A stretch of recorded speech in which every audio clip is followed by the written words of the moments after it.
At 4:17 a.m., when the city still believed it was safe to dream, Naomi Carter was already awake, not because she wanted to be, but because hunger doesn't respect sleep.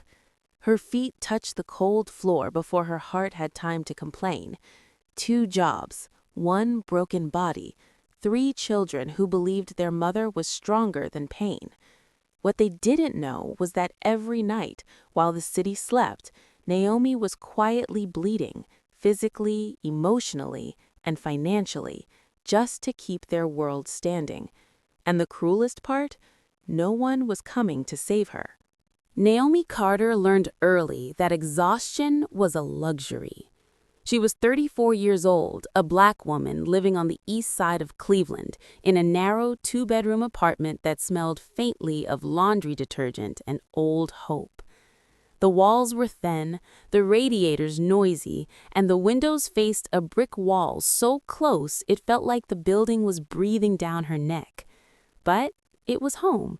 At least, it was the only place her children felt safe. Her alarm didn't ring anymore. She didn't need it.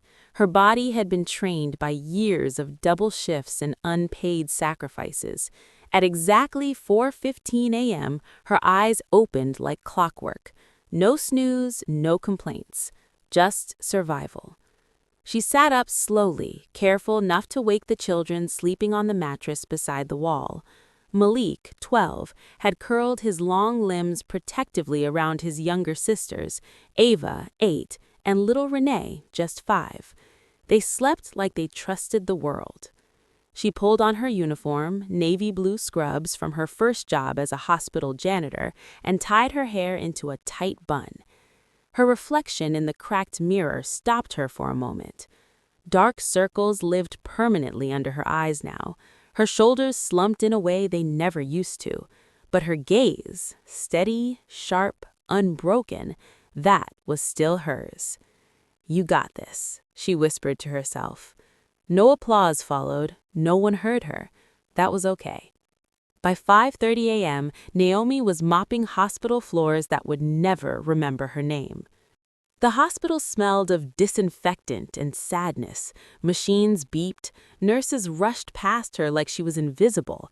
Doctors talked over her as if she were furniture. She cleaned blood that wasn't hers, tears she couldn't afford to cry, hallways where people learned they were dying or had just lost someone they loved. Sometimes she wondered if pain soaked into her skin. Her supervisor, a white woman 10 years younger than her named Karen, checked her clipboard without looking Naomi in the eyes. "Room 417 needs redoing. Again." Naomi nodded. "Yes, ma'am." No thank you, no acknowledgement that she'd already cleaned it twice. She needed the job. That was the end of the conversation. At 2 p.m., Naomi clocked out and rushed home, feet aching, back screaming. She had exactly 47 minutes before she had to leave again. She reheated leftovers, rice and beans stretched across 3 days, and helped Ava with homework while Malik pretended not to notice his mother wincing every time she bent down. "You okay, Ma?" Malik asked quietly. Naomi smiled, the kind of smile mothers learn, the one that lies gently. Always. That word had become a promise she couldn't afford to break. She kissed their foreheads, left instructions taped to the fridge, and walked back out into the world. The diner smelled like grease and regret. Naomi tied on her apron at 3 p.m. sharp. This job paid slightly better, but it cost her dignity, one customer at a time. Men stared. Some touched. Some complained about their coffee while tipping nothing. One man snapped his fingers at her like she was a dog. "Hey, took you long enough." Naomi swallowed her anger whole. "Yes, sir." Because rent was due, because kids needed shoes, because pride didn't keep the lights on. By midnight, her legs trembled beneath her. She dropped a plate. The crash echoed louder than her heartbeat. The manager's eyes hardened. "That's coming out of your paycheck." Something inside Naomi cracked, but not loudly. Quiet cracks were the most dangerous. She bent down, picked up the shards, and felt a sharp sting slice her finger. Blood dripped onto the floor, red against white. No one noticed. At 1:47 a.m., Naomi finally collapsed onto her bed. Her body screamed. Her mind refused rest. As she stared at the ceiling, one terrifying thought settled into her chest. Outside, the city slept peacefully. Naomi didn't. By the time Naomi Carter closed her eyes, the night had already started to betray her. Sleep came in fragments, thin, shallow pieces that never stayed long enough to heal anything. Every time she drifted off, her body jolted awake, as if it didn't trust rest anymore. Her legs throbbed with a dull, constant ache. Her lower back burned. Her finger, still wrapped in a diner napkin because she'd forgotten to change it, pulsed with pain. At 4:12 a.m., her eyes opened again. Same ceiling, same cracks, same weight pressing down on her chest. She exhaled slowly and sat up. For a moment, just one, she imagined what it would feel like to stay in bed, to pull the blanket over her head, to let the world move without her. But then she heard it. A soft cough. Renee. Naomi stood instantly. Renee sat up on the mattress, rubbing her eyes with tiny fists. "Mommy?" Her voice was hoarse. Naomi knelt in front of her, brushing curls from her daughter's face. Her skin felt warmer than it should. "You okay, baby?" "My chest hurts." That sentence landed harder than any insult Naomi had ever swallowed at work. She pressed her palm against her daughter's forehead. Fever. Not burning, but enough to scare her. "I got you," Naomi said, though fear crawled up her spine. "I got you." She reached for the medicine cabinet, half empty. The cough syrup was almost gone. The thermometer's batteries were dying. The insurance card she hadn't been able to use in months sat tucked behind old mail. Naomi hated that card. It reminded her that being poor didn't just mean lacking money, it meant lacking options. Naomi sat at the kitchen table while Renee slept against her chest. If she called out of work, she'd lose hours, maybe the job. If she took Renee to the ER, the bill would be more than a month's rent. If she did nothing, she didn't let herself finish that thought. Malik appeared quietly, already dressed for school. "She sick?" he asked. Naomi nodded. "I can stay home," he offered too quickly. "No," Naomi shook her head. "You go to school. Be a kid." Malik clenched his jaw. He was 12 years old and already learning the kind of responsibility that bent children into adults too soon. "You promise you'll take her to a doctor?" he asked. Naomi hesitated. That hesitation taught him everything. At the hospital, Naomi worked slower than usual. Her mind stayed home with Renee. Her hands shook as she cleaned rooms. Karen noticed. "You've missed a spot," her supervisor said sharply. Naomi re-cleaned it without a word. By noon, her vision blurred. Her chest felt tight, like someone had wrapped a belt around her ribs and kept pulling. She leaned against the mop handle, breathing through the pain. A nurse passed by and glanced at her. "You okay?" Naomi straightened immediately. "Yes, ma'am." The nurse walked away, and just like that, Naomi became invisible again. At 1:36 p.m., Naomi collapsed. It wasn't dramatic, no scream, no warning, just a quiet surrender as her knees gave out beneath her. She woke up staring at fluorescent lights. "Ma'am, can you hear me?" A doctor's voice, concerned, distant. Naomi tried to sit up. Pain exploded through her chest. "No, don't move," the doctor said. "You fainted." "Renee," Naomi whispered. "My daughter." "You're dehydrated, severely exhausted, and your blood pressure is dangerously high." Naomi laughed weakly. That's not new." The doctor didn't smile. "You can't keep doing this," the doctor said gently. Double shifts, no rest, no proper nutrition. Naomi stared at the wall. I don't have a choice. The doctor paused. Yes, he said quietly, you do. But the system makes sure you believe you don't. They discharged her with paperwork, a warning, and no real solution, just like always. When Naomi got home, Malik was pacing. She got worse, he said. She's breathing funny.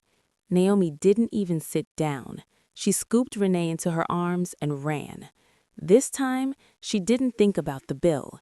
She thought about the empty space a child leaves behind when they're gone. The ER smelled like fear and antiseptic. They hooked Renee to machines, oxygen, tests. Words Naomi didn't want to hear floated through the air. Pneumonia, untreated, could have been worse. Naomi sat there, shaking. Why didn't you bring her sooner? A nurse asked, not unkindly, but not kindly enough. Naomi didn't answer, because the truth sounded like neglect, even when it was poverty. They handed Naomi the clipboard before they handed her hope. Insurance expired. Payment plan required. Amount more than she made in 3 months. Her hands trembled as she signed.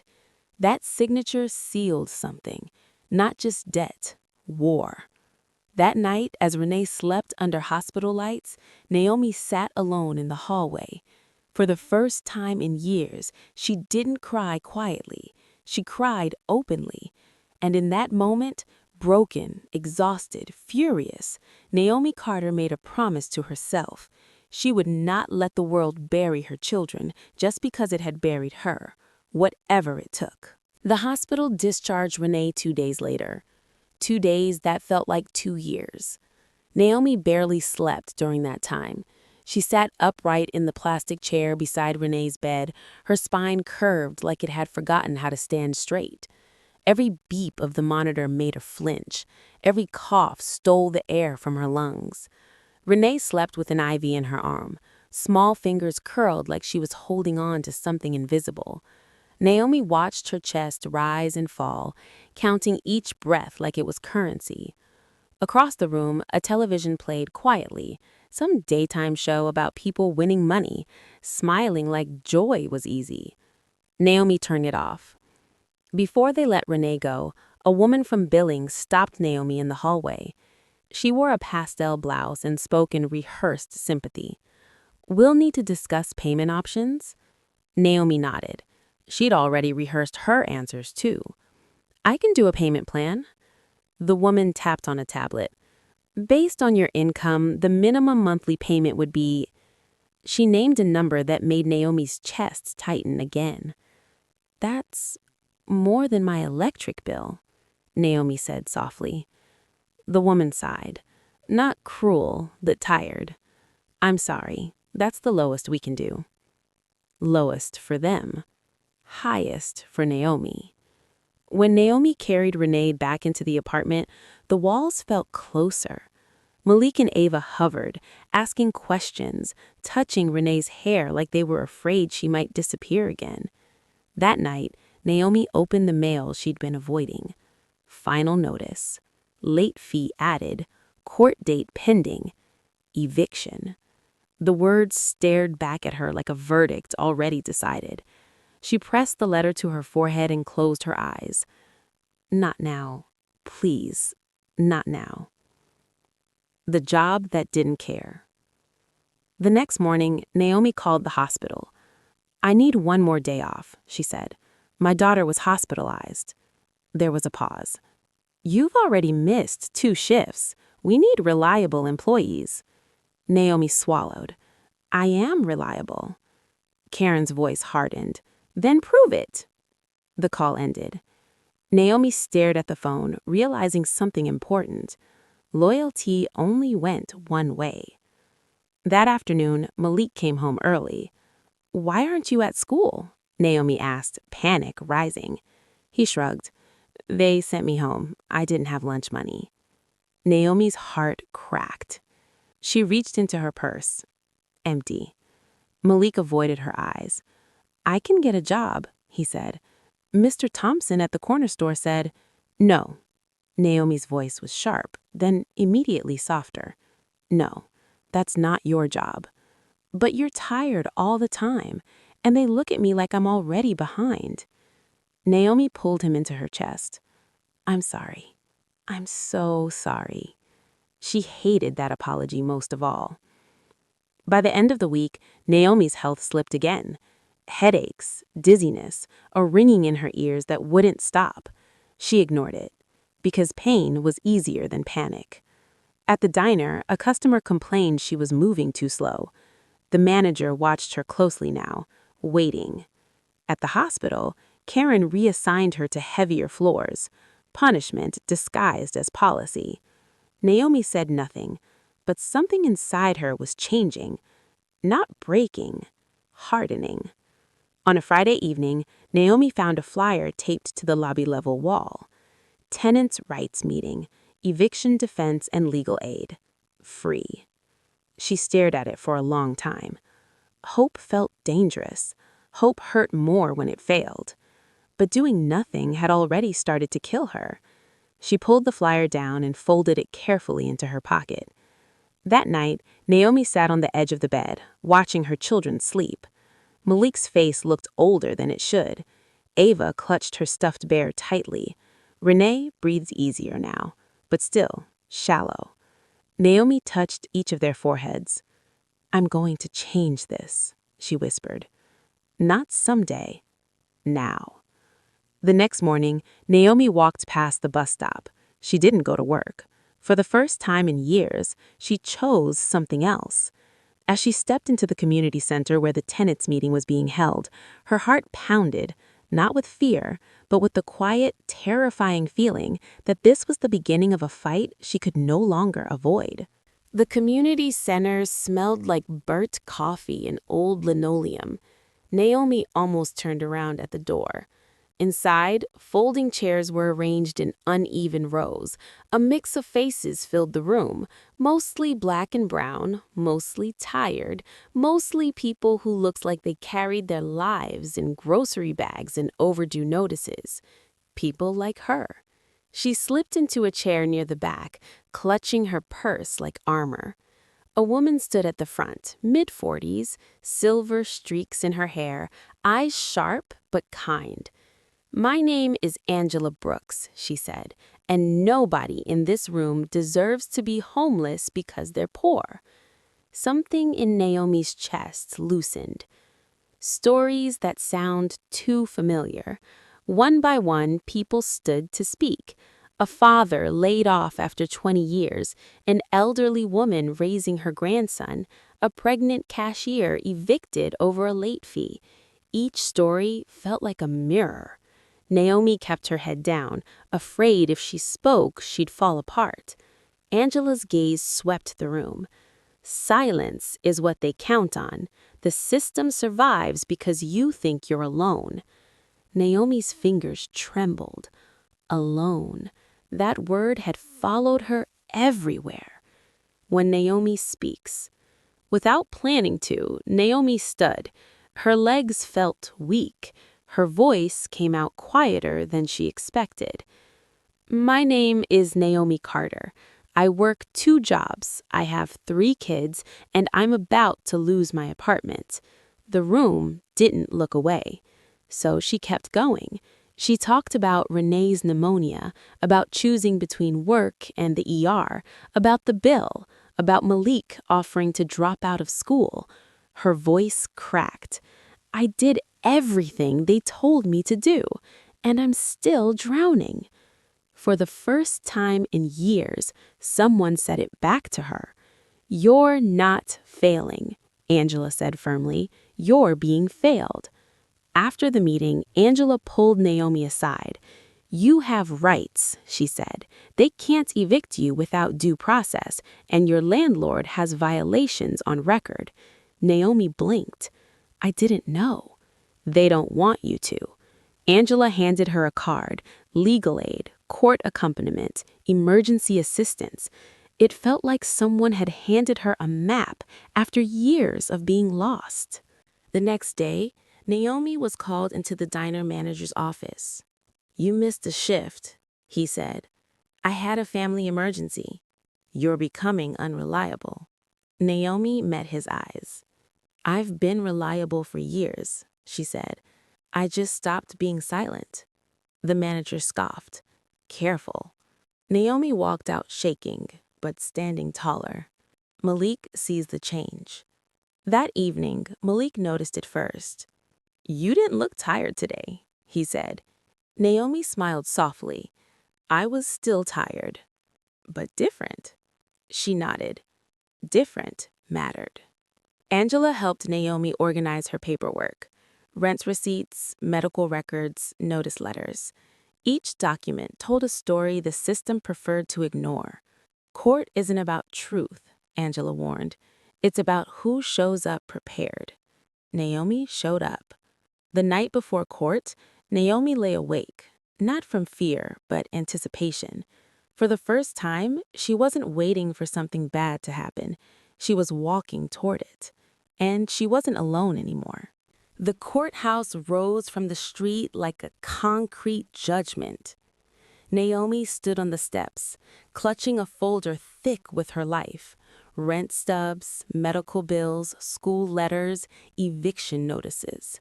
Her hands were steady, but her stomach twisted with nerves. Angela stood beside her, calm and composed. Remember, Angela said, adjusting her glasses, they expect you to be scared. You don't owe them fear. Naomi nodded. For years, she had bowed her head. Today, she lifted it. Inside the courtroom. The room was cold, the kind of cold meant to strip people of comfort. Naomi sat on the wooden bench, watching cases fly by like assembly lines suffering. 10 minutes, 5 minutes, lives reduced to numbers. She saw families walk out defeated before they'd even spoken. Her name was called. Naomi Carter versus Hillcrest Property Management. Her landlord didn't show up himself. He sent an attorney, a man in a tailored suit who never once looked at Naomi's face. The attorney spoke smoothly. Ms. Carter has failed to pay rent in full for 3 consecutive months. Angela rose calmly. And Hillcrest Property Management has failed to provide heat in winter, address mold complaints, and repair broken locks, violations documented by the city. The judge looked up. For the first time, Naomi saw surprise. Naomi speaks. Angela turned to her. Miss Carter, please tell the court why you fell behind. Naomi stood. Her voice didn't shake. I worked 2 jobs. I missed work when my daughter was hospitalized with pneumonia. I chose her life over my paycheck. The courtroom went quiet.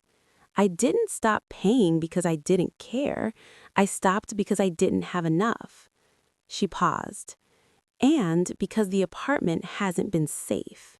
She handed over photographs, black mold, a broken lock, a heater that hadn't worked properly in 2 winters. The judge frowned. The first crack. Counsel, the judge said to the attorney, why were these violations not addressed? The attorney shifted. I would need to consult my client. The judge sighed. This court is not a collection agency for negligent landlords. Naomi's breath caught. The ruling. Eviction denied. Tenant granted time to recover financially. Repairs ordered. Case reviewed in 90 days.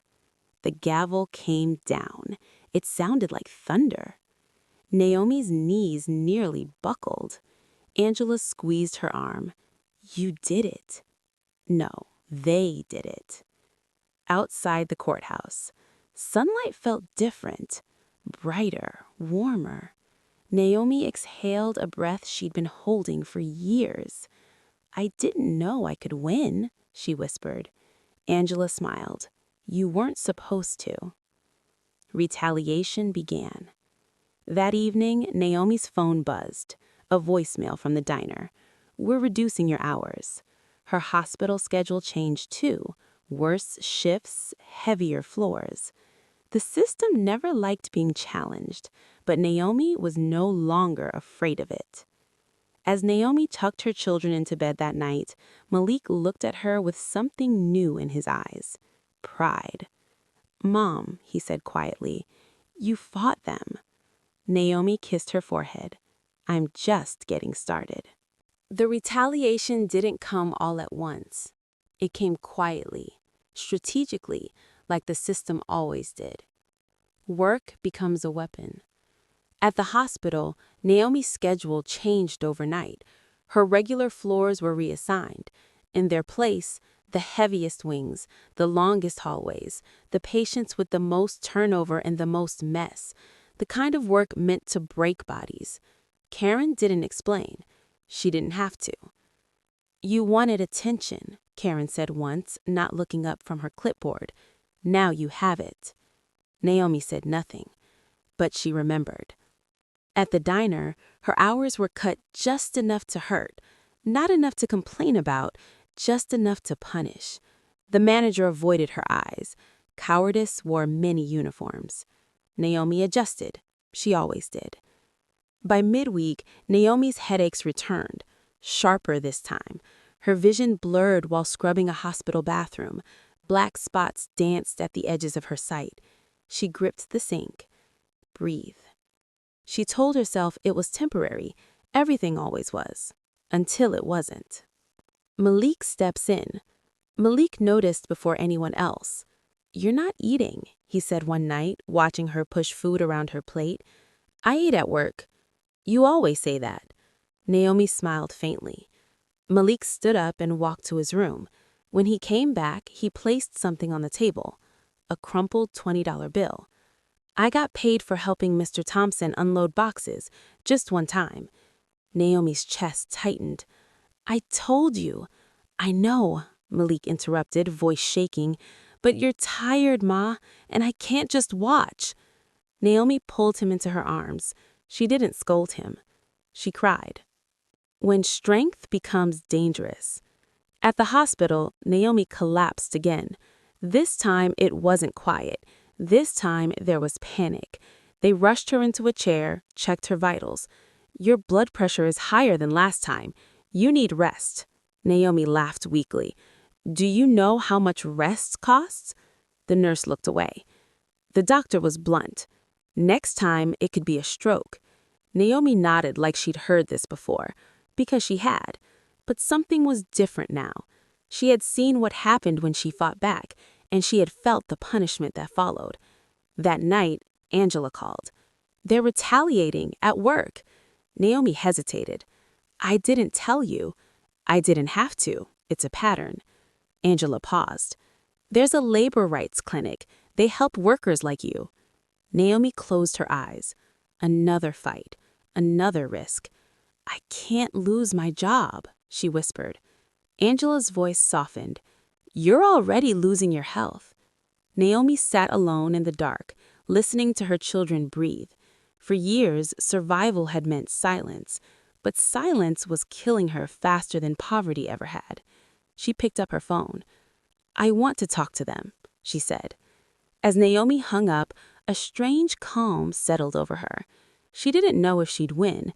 She didn't know how much this would cost her, but she knew one thing for sure. The woman who had been working while the world slept was finally awake. The labor rights clinic was in a basement. Not hidden, just ignored. Naomi stood outside the door for a long moment, listening to voices inside. Laughter, anger, truth.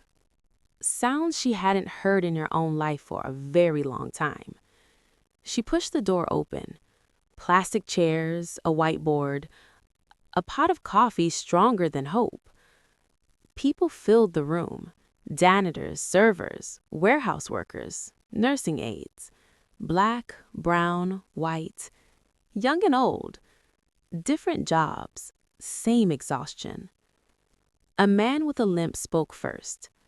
"They cut my hours after I reported unsafe equipment." A woman with swollen ankles followed.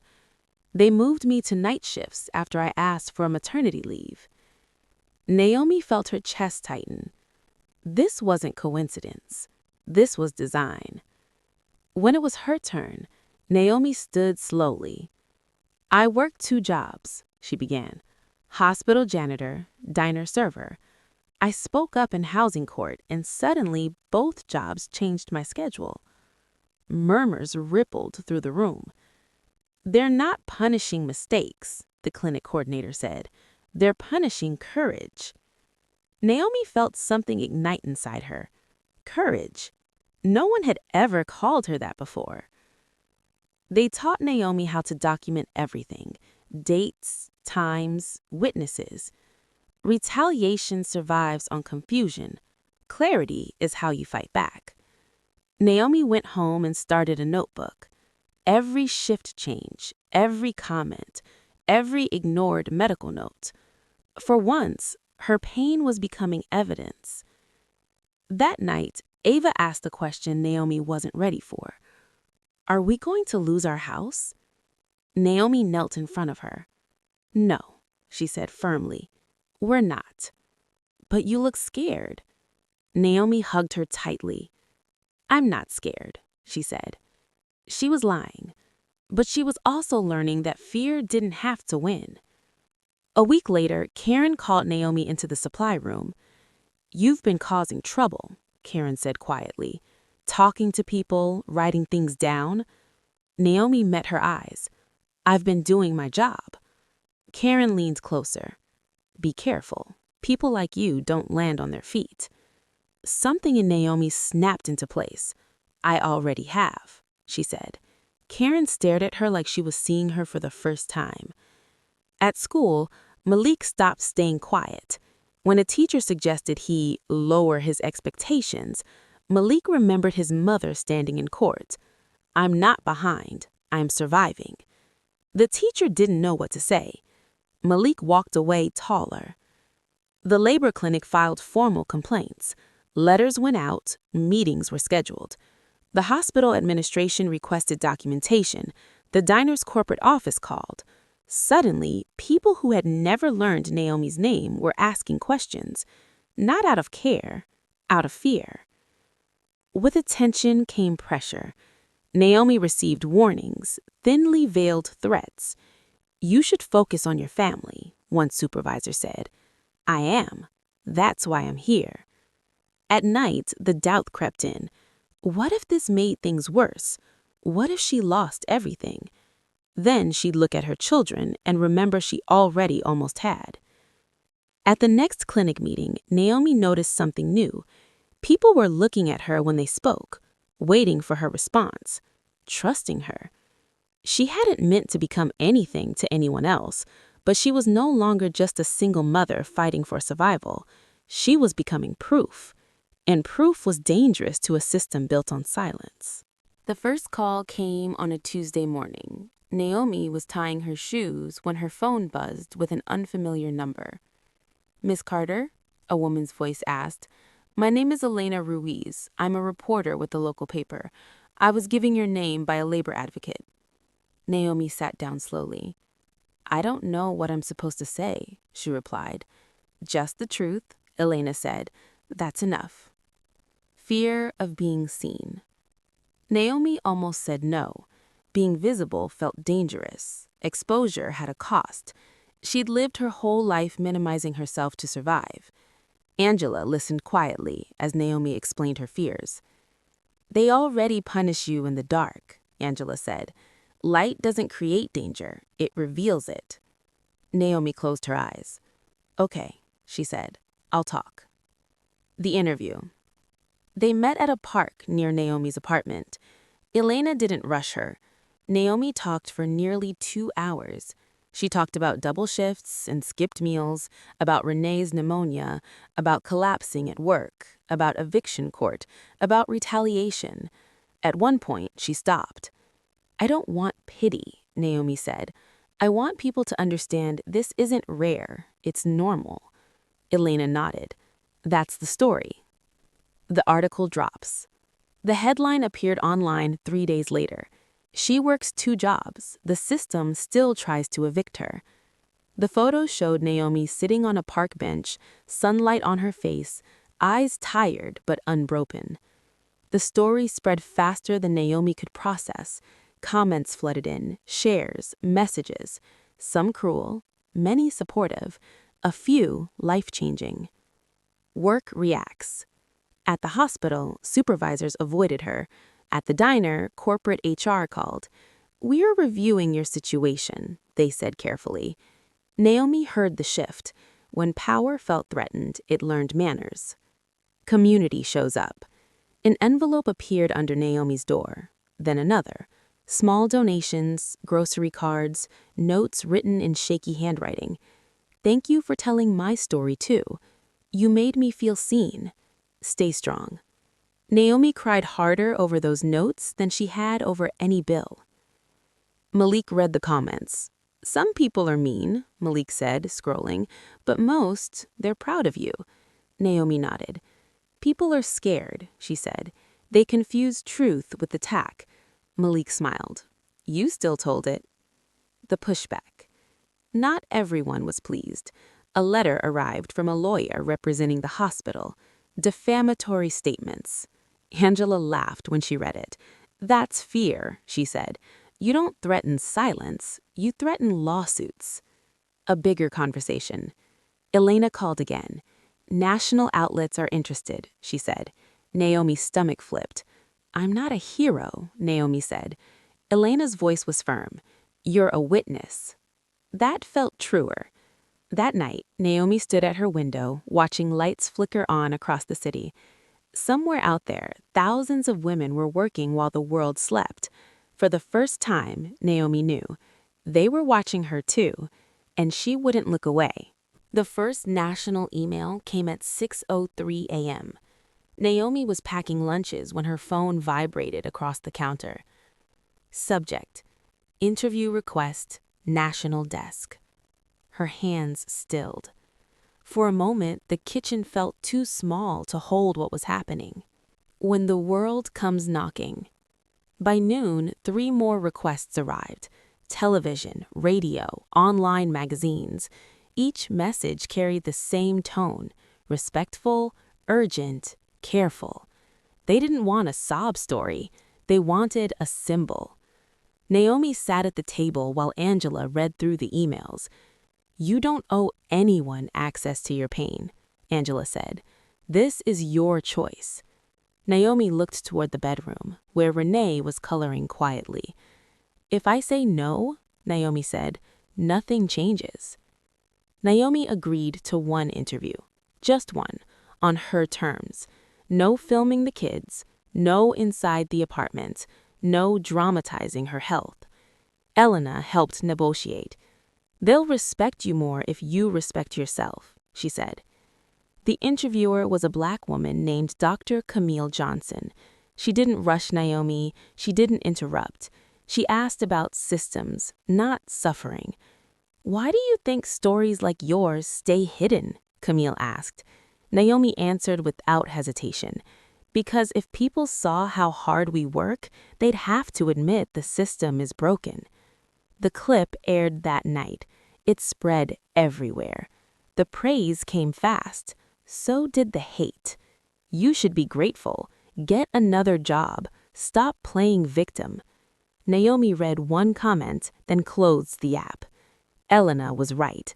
Access had a price. The hospital called a staff meeting. "Recent media attention does not reflect our values," an administrator said stiffly. Naomi listened, arms crossed. After the meeting, 2 coworkers approached her. "Thank you," one whispered. "I've been scared to say anything." Naomi realized something terrifying and powerful. They were waiting for her. The labor clinic escalated the complaints. State investigators requested interviews. Records were subpoenaed, schedules, emails, warnings. The diner's corporate office placed the manager on leave. Karen stopped speaking to Naomi entirely. Silence, finally, was their weakness. At school, Ava's teacher pulled Naomi aside. "She's been telling everyone her mom is on TV," she said gently. Naomi laughed for the first time in days. Renee drew a picture of Naomi holding a microphone. "You're loud now," she said proudly. Naomi hugged her. That night, Naomi sat alone with Angela. "They're offering a settlement," Angela said. "Non-disclosure, money." Naomi stared at the wall. "How much?" she asked. "Enough to change your life." Naomi closed her eyes. "Enough to disappear." Naomi lay awake long after everyone slept. She thought about bills, about rest, about safety. And then she thought about the women who had written her letters, the ones still silent. The system was offering her an exit. The question was simple. Was she fighting to escape or to change something? The settlement offer sat on the table like a loaded weapon. Neatly typed, respectfully worded, cold. Money in exchange for silence. Naomi read it again at dawn, the sky barely lightening beyond the window. Her coffee had gone cold hours ago. She hadn't slept. Angela watched her from across the table. "You can say yes," Angela said softly, "and no one would judge you." Naomi nodded. She believed that. And yet, something in her chest resisted. The number was enough to pay off the medical debt, enough to catch up on rent, enough to quit one job, maybe both, enough to finally sleep.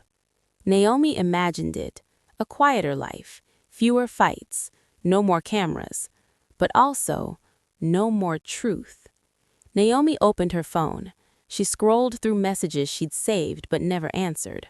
A nurse, a warehouse worker, a single father, all telling versions of the same story. "I'm scared. I'm tired. Thank you for saying it." Naomi closed her eyes. If she took the money, what would she say to them?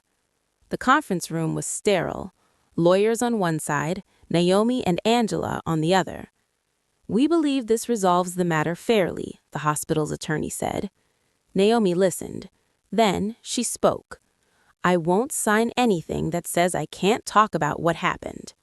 The room stilled. The attorney frowned. "That's non-negotiable." Naomi nodded. "Then so am I." Angela squeezed her hand as they left. "You just turned down security," Angela said quietly. Naomi exhaled. "No," she said, "I turned down a muzzle." Her legs shook, but her voice hadn't. Within days, the pressure increased. Anonymous complaints, cold shoulders, a sudden performance review at the hospital. They wanted to exhaust her into compliance. They underestimated how tired she already was. Elena called again.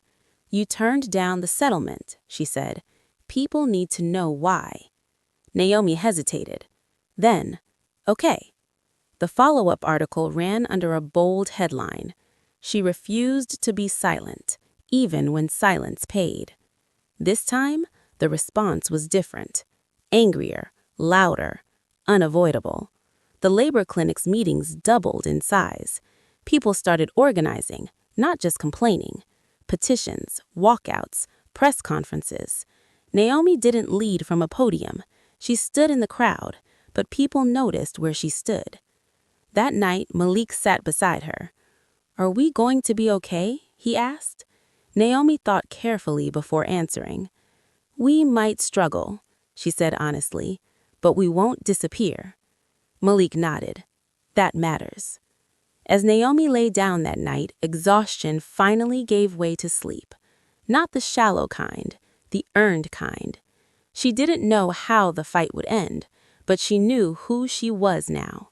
Not a victim, not a symbol, a woman who chose her voice, no matter the cost. Naomi woke before dawn, her body screaming in ways words couldn't capture. The headaches were sharper, her vision blurred when she moved too quickly. Her chest ached as though years of exhaustion had finally settled into her bones. But she couldn't stop. Not now. Not after everything. She swallowed another painkiller and got dressed. Karen watched Naomi from across the hall. "You look exhausted," she said, her voice tight. "I am," Naomi replied, "but I'm still working." Karen's eyes narrowed. "You shouldn't push yourself like this." Naomi's lips tightened. She wanted to say, I push because you made it impossible not to. Instead, she walked away. The state labor investigators arrived unannounced. They reviewed records, interrogated supervisors, noticed discrepancies in schedules, shift assignments, and complaints that had been ignored for years. Naomi handed them her notebook, every page filled with meticulous dates and details. "This will help," she said. The lead investigator nodded. It's rare to see someone so organized under such pressure. Naomi didn't feel rare. She felt necessary. By midweek, Naomi's body could no longer keep up.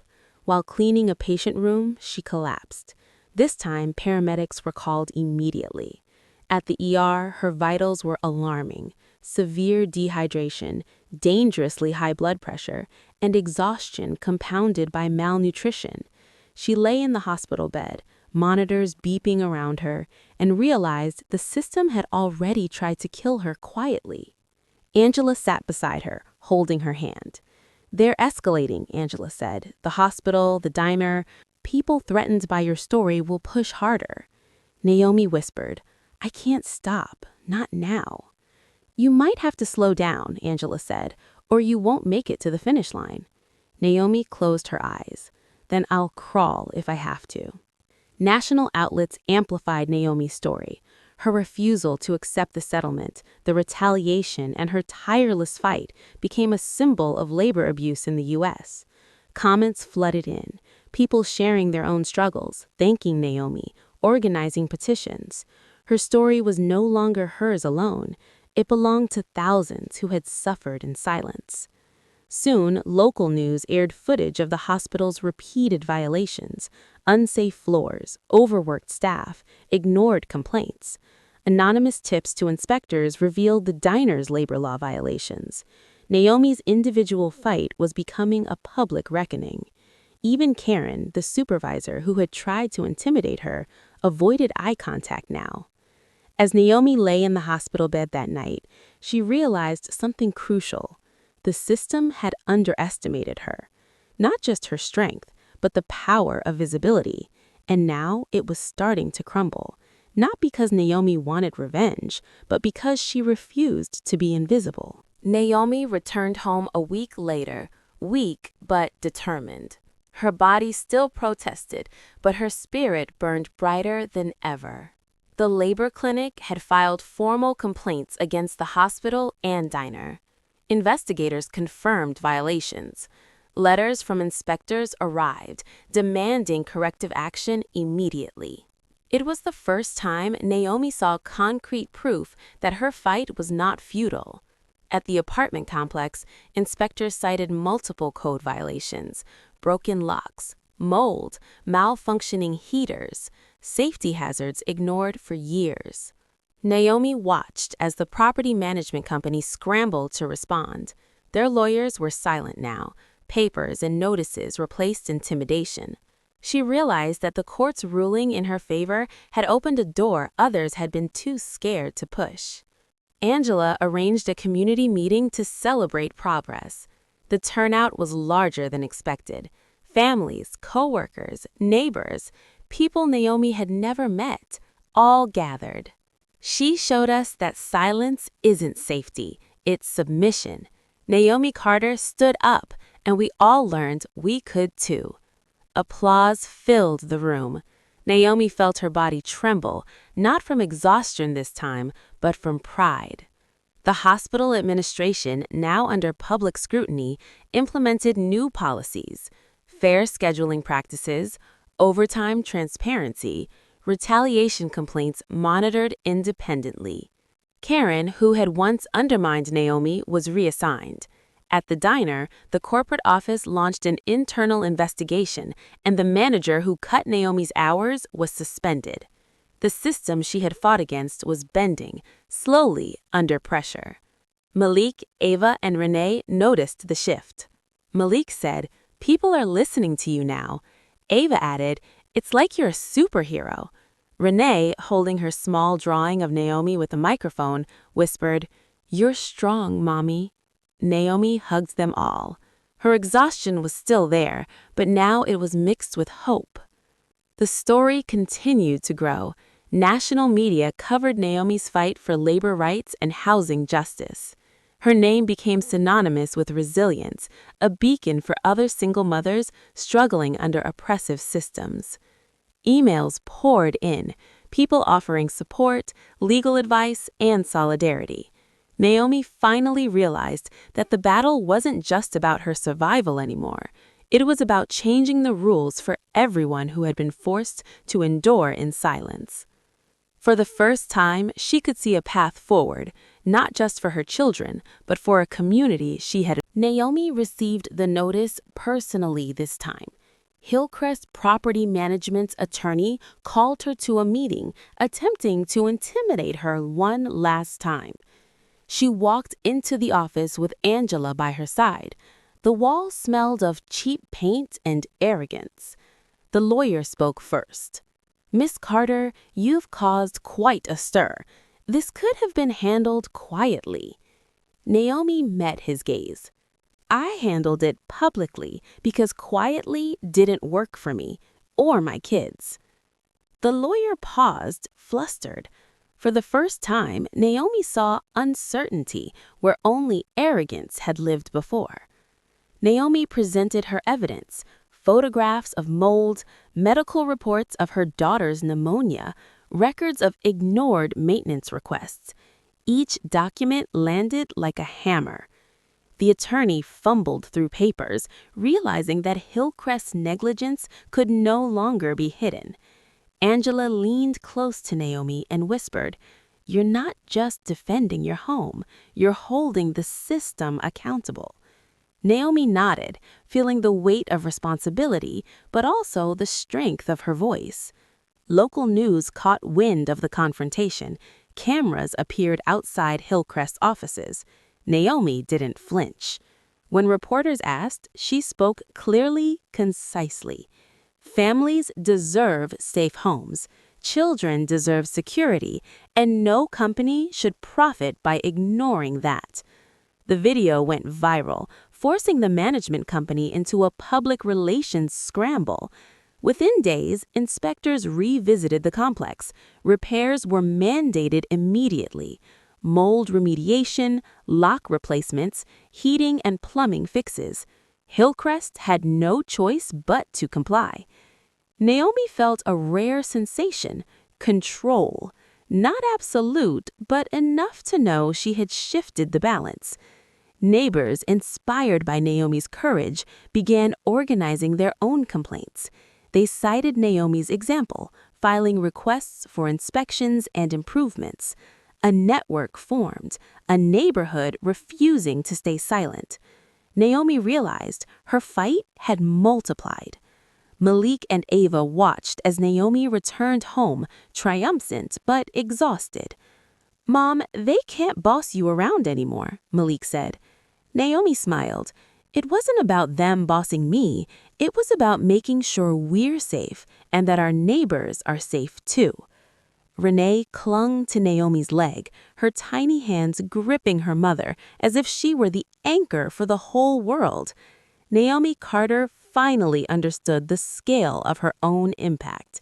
She wasn't just surviving, she was shaping a reality where courage met consequence and injustice couldn't hide forever. The war wasn't over, but for the first time, she wasn't fighting it alone. Weeks of relentless fighting had taken their toll.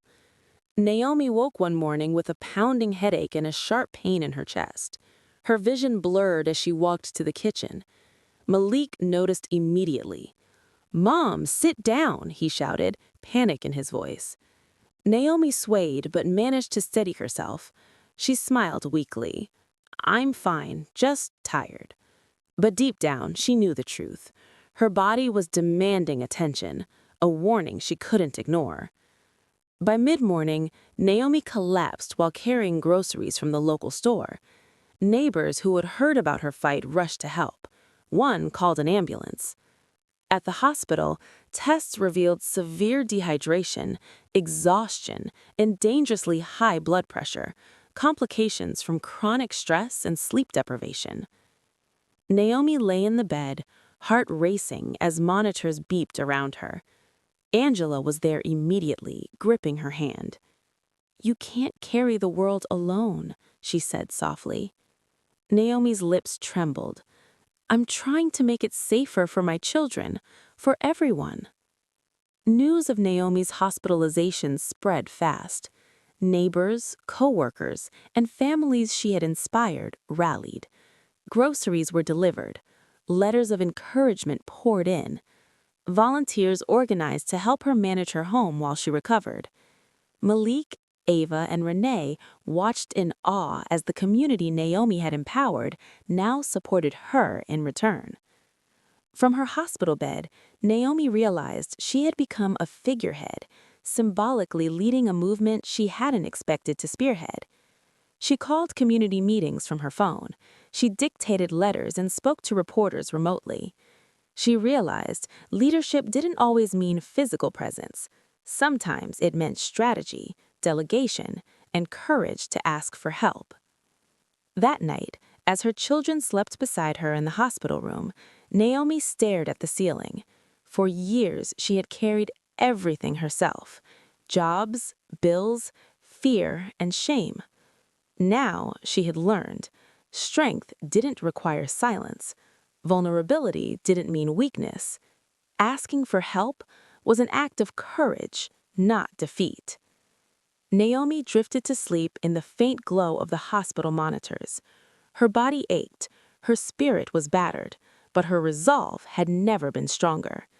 She understood the truth now. A life worth fighting for sometimes requires others to fight alongside you. Naomi was discharged on a Monday morning with strict instructions: rest, medication, limited activity. She smiled politely at the doctor and promised what she knew she would only partially keep.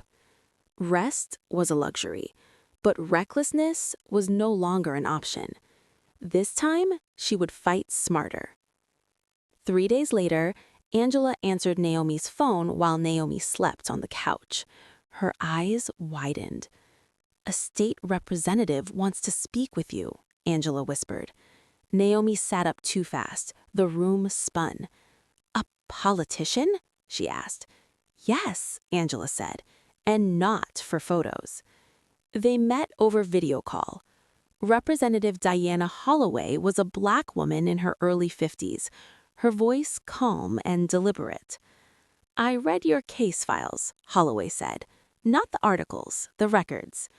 Naomi swallowed. "I'm drafting a bill," Holloway continued, "focused on workplace retaliation protections and emergency medical leave for low-wage workers." Naomi's breath caught. "And I want your input." For 2 hours, Naomi spoke, not emotionally, but precisely. She described how retaliation actually looked: shift changes, heavier workloads, silent punishments that never appeared on paper. She explained the impossible choices: sick child or rent, doctor or groceries. "These aren't exceptions, they're routine," Naomi said. Representative Holloway nodded slowly. "That's how systems hide abuse," she said. "They normalize it." A week later, the press conference aired. Representative Holloway stood at the podium. "Today, I'm introducing the Carter Workplace Fairness Act." Naomi froze. "They named it after you?" Malik asked, eyes wide. Naomi pressed a hand to her mouth. "I didn't ask for that," she whispered. "No," Angela said gently. "You earned it." The opposition moved fast. Business groups called the bill unrealistic. Commentators labeled Naomi unqualified. Anonymous threats appeared online.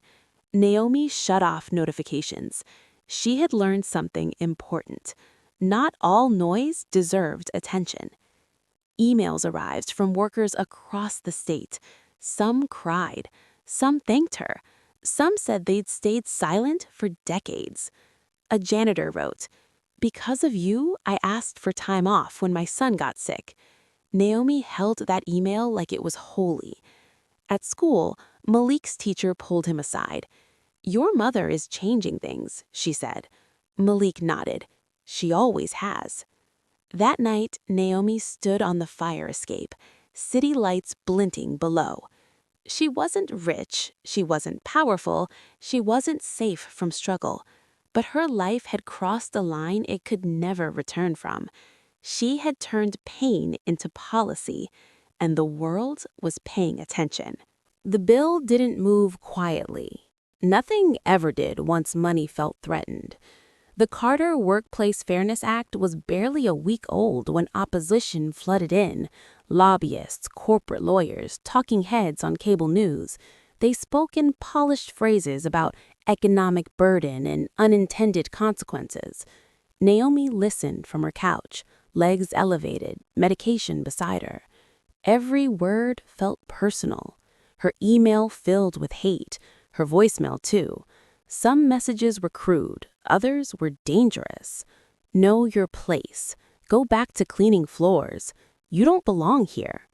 Naomi deleted them without comment, but at night, when the apartment was quiet, the words echoed.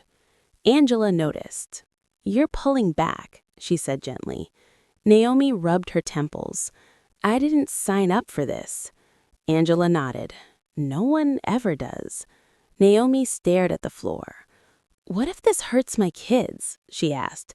"What if I'm making their lives harder?" Angela didn't rush to answer. "Change always comes with risk," she said, but silence already hurt them. The committee hearing was scheduled for Thursday. Naomi sat at the witness table, heart pounding. Men in suits watched her like she was a statistic come to life. "Ms. Carter," one senator said, "are you suggesting businesses intentionally harm workers?" Naomi leaned into the microphone. "I'm saying the system rewards them when they do." Silence fell. Her testimony went viral, not because it was dramatic, because it was undeniable.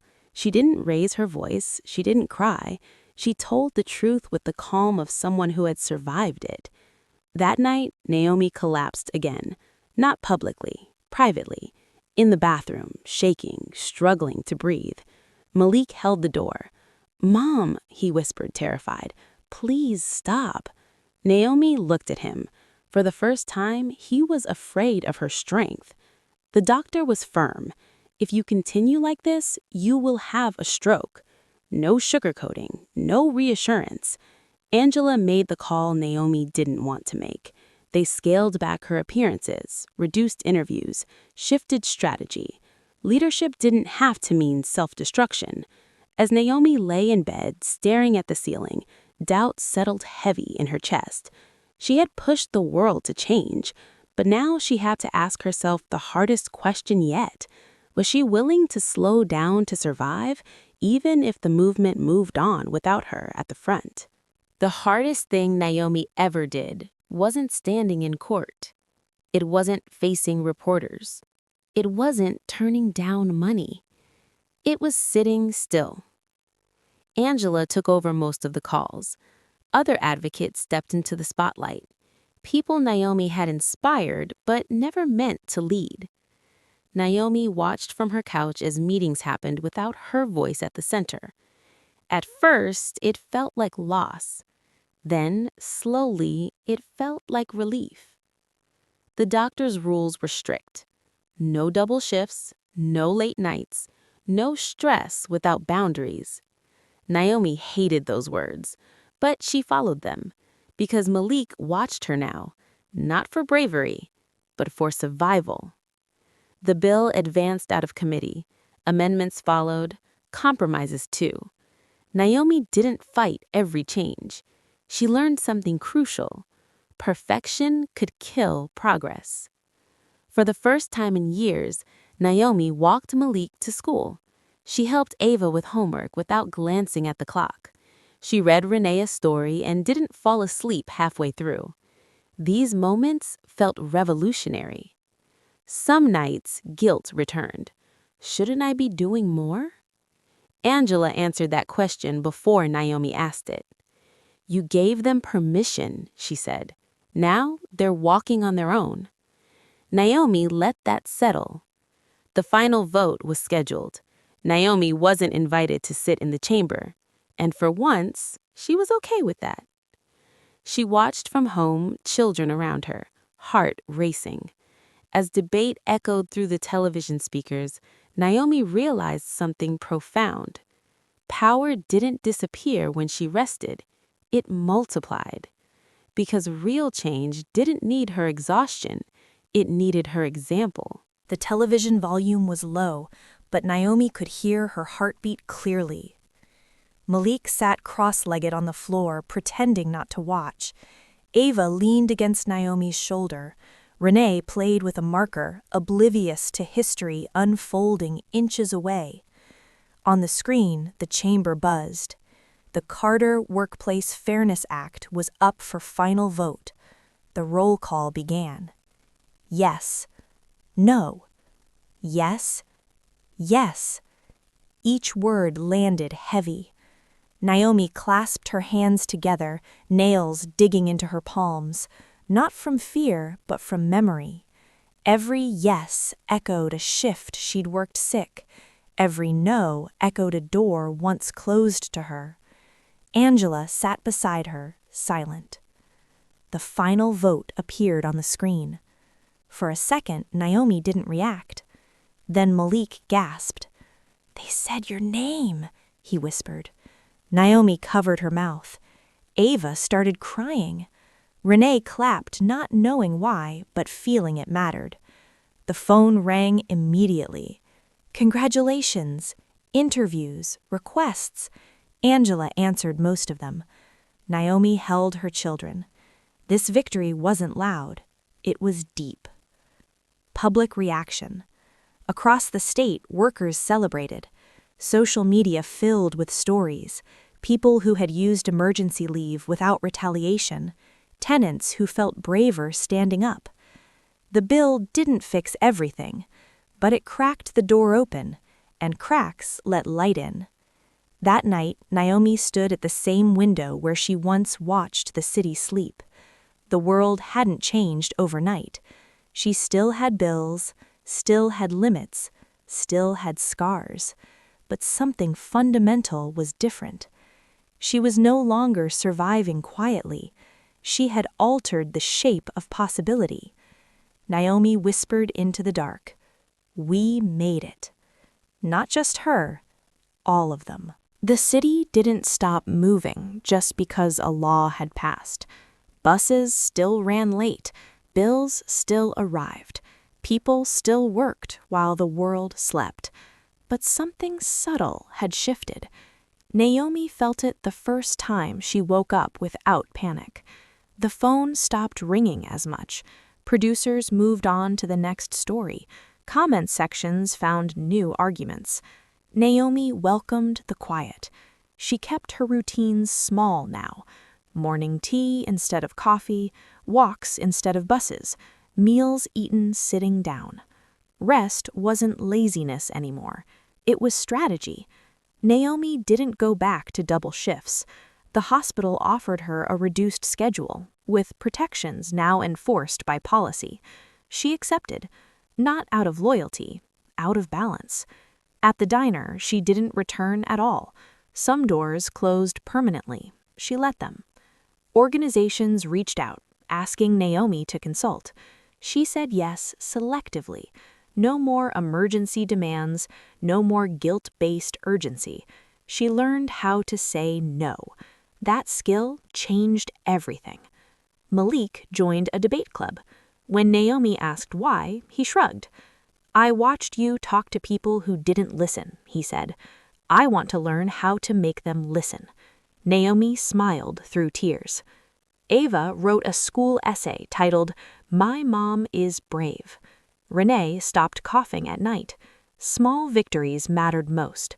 One evening, Naomi found the notebook she'd kept during the worst months. Dates, times, pain. She closed it gently. That chapter was done. As Naomi tucked her children into bed, she realized something that surprised her. She wasn't defined by the fight anymore. She was defined by what she had built after it. And that felt like freedom. Healing didn't arrive like a celebration. It arrived quietly, almost shy. Naomi noticed it in small, unexpected ways. She slept through the night. She laughed without guilt. She stopped checking her phone for emergencies that no longer ruled her life. Survival had trained her to stay alert. Healing taught her how to rest. Naomi still worked at the hospital, but her pace had changed. She took breaks. She drank water. She said, "I can't take that shift." And when she said it, the world didn't collapse. That realization stayed with her. For years, she had believed everything depended on her exhaustion. It never did. Some people faded away once the headlines stopped. Others stayed. The tenants group still met monthly, smaller now, steadier. Naomi wasn't the center of the room anymore. She didn't need to be. She listened more than she spoke. That felt like growth. One afternoon, Naomi ran into Karen outside the hospital. Karen looked older, smaller. They exchanged nods. No apology came. Naomi didn't need one. Closure wasn't something the system gave you. It was something you claimed. One evening, Malik asked a question Naomi hadn't expected. "Why didn't you just quit back then?" Naomi thought carefully. "Because quitting without options isn't freedom," she said, "and staying silent isn't safety." Ava nodded slowly. Renee climbed into Naomi's lap. "I like when you're home," she said. Naomi kissed her hair. "So do I." Naomi's life didn't become easy. It became intentional. Bills were manageable. Time was protected. Joy was no longer postponed. She no longer measured success by how much pain she could endure. She measured it by peace. Late one night, Naomi stood at the window. Same view, same city. But she was different. She had been a woman who worked while the world slept. Now she was a woman who lived while the world rushed past. And that was enough. This was never a story about becoming famous. It was a story about becoming free.